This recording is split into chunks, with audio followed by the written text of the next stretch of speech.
ശ്രീരാജന് mayor ആയിരിക്കും MLA Sachin ദേവിനെതിരെ ഇപ്പൊ കോടതി കേസ് എടുക്കാൻ പറഞ്ഞിരിക്കുകയാണ്.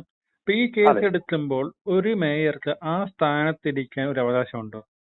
ഇതിനു മുമ്പും മേയർക്ക് ഇതിനു മുമ്പും ഒരു കേസ് വന്നു, കത്ത് വിവാദമുണ്ട്. ഇപ്പൊ ഒരു രാജിയിലേക്ക് അല്ലേ ഇനി പോണ്ടത്? തീർച്ചയായിട്ടും അതെ, ധാർമ്മികമായിട്ട് അവകാശമില്ല എന്ന് തന്നെയാണ് ഉത്തരം. കോടതി അവരോട് രാജിവെക്കാൻ പറഞ്ഞിട്ടില്ലാത്തതുകൊണ്ട് ആ ന്യായം പറഞ്ഞുകൊണ്ട് അവർ അധികാരത്തിൽ കടിച്ചു തൂങ്ങും എന്നുള്ള ഉറപ്പാണ്. ഇത് ഒന്നല്ല, ഇതിനു മുമ്പ് ഒരു കേസല്ല ഉള്ളത്, ഒരുപാട് കേസുകളുണ്ട്.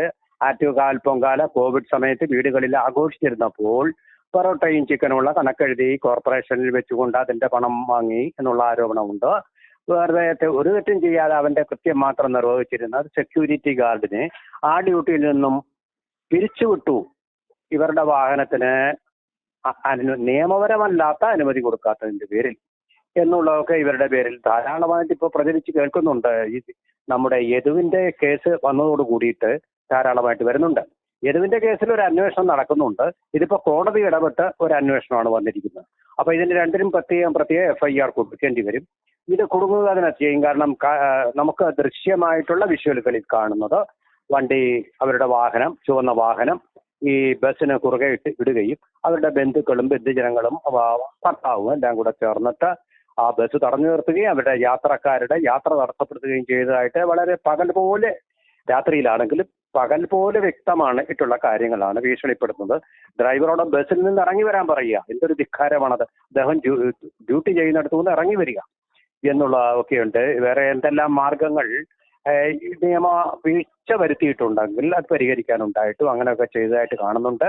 അപ്പൊ അതുകൊണ്ടൊക്കെ തീർച്ചയായിട്ടും ഇത് രാജിവെക്കേണ്ട ഒരു കാര്യം തന്നെ. ധാർമ്മികമായിട്ട് വാസ്തവത്തിൽ ഈ അധികാരത്തിൽ തുടരാൻ അവകാശമില്ല എന്ന് മാത്രമല്ല, CPMന്റെ ചില സഖാക്കൾ ഒഴിച്ച് ബാക്കി എല്ലാവരും കേരളത്തിലെ പൊതുജന വികാരമല്ല ഇവർക്കെതിരെ ഉയർന്നിരിക്കുക.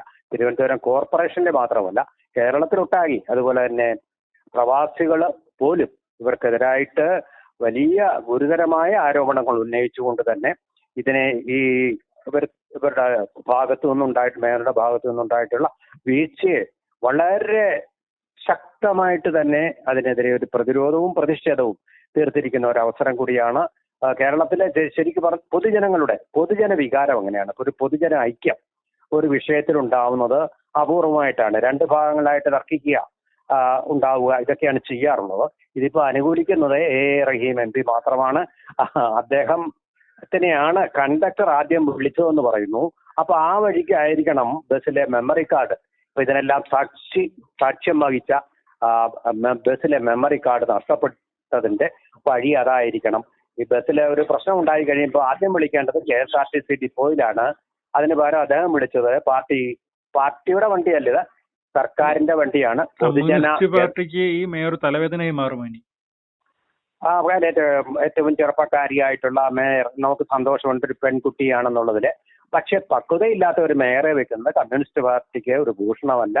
ഇങ്ങനെയുള്ള വളരെ ബാലിശമായിട്ടുള്ള തീരുമാനങ്ങൾ എടുക്കുകയും അതിന്മേൽ നടപടി കൊള്ളുകയും അത് ഒരു തർക്കത്തിൽ, ഒരു വിവാദത്തിൽ കൊണ്ടെത്തിക്കുകയും ചെയ്യുന്നത് തീർച്ചയായിട്ടും നേരത്തെ ഉണ്ടായിരുന്നല്ലോ.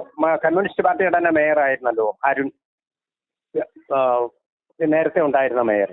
പക്ഷേ യാതൊരു വിധമായിട്ടുള്ള പ്രശ്നങ്ങളും അരുൺ അല്ല, VK പ്രശാന്ത് അവിടെ മേയറായിട്ടുണ്ടായിരുന്നല്ലോ. അദ്ദേഹം യാതൊരു വിധമായിട്ടുള്ള പ്രശ്നങ്ങളും ഉണ്ടാക്കിയില്ലെന്ന് മാത്രമല്ല പൊതുജന സമ്മതനുമായിരുന്നു. അങ്ങനെയുള്ള ഒരാളിനെ കഴിഞ്ഞിട്ടാണ്, അതിന്റെ പിൻഗാമിയായിട്ടാണ് ഇവർ വരുന്നത്. തീർച്ചയായിട്ടും മാർക്സിസ്റ്റ് പാർട്ടിയുടെ അതുപോലെ തന്നെ മേയർ സ്ഥാനത്തിന്റെ ഒക്കെ വളരെ അവമതിപ്പ് ഉണ്ടാക്കുന്ന തരത്തിലുള്ള പ്രവർത്തനങ്ങളാണ് നടന്നിട്ടുള്ളത് എന്നുള്ളത് വളരെ വ്യക്തമാണ്. ഒരു ഏകാധിപത്യ പ്രവണത, തന്നിഷ്ടം നടപ്പാക്കാനുള്ള പ്രവണത, പ്രതിപക്ഷ ബഹുമാനമില്ലാത്ത പെരുമാറ്റം, ഇതൊക്കെ തന്നെ നേരത്തെ തന്നെ തീരുമാനിച്ചു. അവർ തീരുമാനിച്ചാൽ പിന്നെ അതിനപ്പുറമില്ല. ഒരു അഭിപ്രായം പോലും ചെവിക്കൊള്ളാൻ തയ്യാറില്ല എന്നുള്ളത്. അവിടുത്തെ കോർപ്പറേഷനിലെ ഒഴിവുകളുടെ കാര്യം പാർട്ടി നേതാവ് ആനാവൂർ നാഗപ്പന്റെ പേരിൽ അയച്ചതിൽ നിന്ന് തന്നെ വ്യക്തമാണ്. പൊതുജനങ്ങൾ അറിയേണ്ട ഒരു കാര്യം, ഒരു പാർട്ടി ഓഫീസിലേക്ക് പരിമിതപ്പെടുത്തുക എന്നുള്ള ഒരു ഭരണത്തിന് പകരം ഒരു ഭരണത്തിന്റെ ഒരു വീഴ്ച നേരത്തെ തന്നെ അങ്ങനെയും ഉണ്ടായിട്ടുണ്ട്. അപ്പൊ അതെല്ലാം വെച്ച് നോക്കുമ്പോൾ ഇവരുടെ പ്രിസൈഡൻസ് എന്ന് പറയുന്നതും ആന്റിസിഡൻസ് എന്ന് പറയുന്നതും എല്ലാം തന്നെ ഇവർ ഈ മേയർ സ്ഥാനത്ത് തുടരുന്നതിന് വിരുദ്ധമാണ്. മാർക്സിസ്റ്റ് പാർട്ടിക്കും ഇത് ദോഷം ചെയ്യുന്നതാണ്. എന്നുള്ളത് കൊണ്ട് മേയർ സ്ഥാനത്ത് നിന്ന് മാറ്റാൻ പാർട്ടിയാണല്ലോ ഇവരെ ആക്കിയത്. ആ പാർട്ടിക്കാർ തന്നെ മുൻകൈ എടുക്കേണ്ടതാണ്. ഇതിൽ എത്രയോ കഴിവുള്ള ആൾക്കാർ ആ പാർട്ടിയുടെ മേയർമാരായിട്ട് തന്നെ ക്ഷമിക്കണം കൗൺസിലർമാരായിട്ട് തന്നെയുണ്ട്. അവർക്കൊക്കെ ഇതിലും മെച്ചപ്പെട്ട പ്രകടനം കാഴ്ചവെക്കാൻ പ്രാപ്തിയുള്ളവർ സ്ത്രീകളുണ്ട് ആ കൗൺസിലർമാരുടെ കൂട്ടത്തിൽ തന്നെ.